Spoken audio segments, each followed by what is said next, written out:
foi incluído até no Código Internacional de Doença, né? O burnout, né? Que seria aquele estresse muito relacionado ao trabalho, né?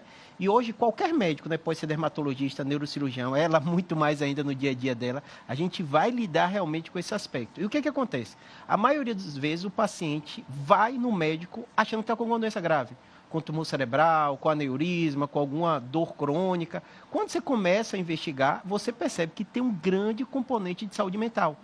E é difícil das pessoas perceberem isso, elas ficam logo com medo de alguma outra doença física e esquecem que a nossa saúde mental vai influenciar diretamente no que a gente sente no nosso corpo.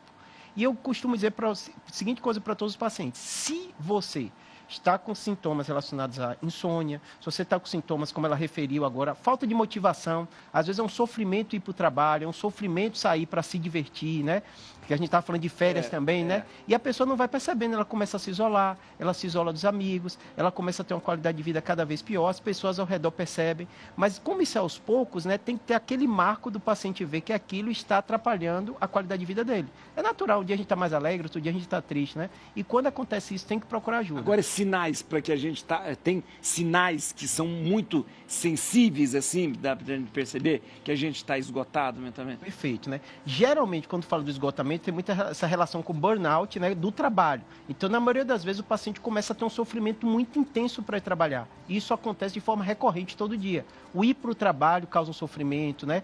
Toda essa relação, às vezes uma mensagem que recebe, e a maioria das vezes o paciente tem um comprometimento da qualidade de vida. Esse é o grande marco, né?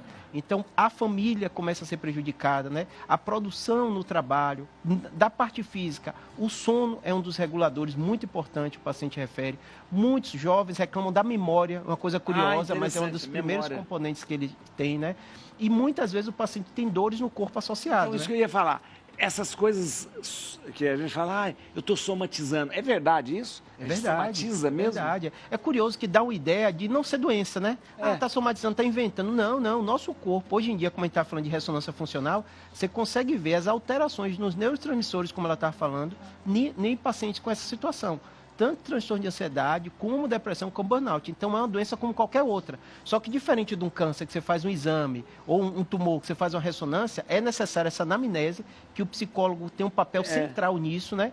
E muitas vezes o paciente negligencia e não procura ajuda. É uma tarefa árdua também para o psicólogo, porque você não tem exame para olhar na cabeça da pessoa. Você tem que lidar com... A pessoa chega para você e você vai ter que tirar daquela pessoa que ela está com alguma coisa errada. Pensa que quando você vai no psiquiatra também, você não faz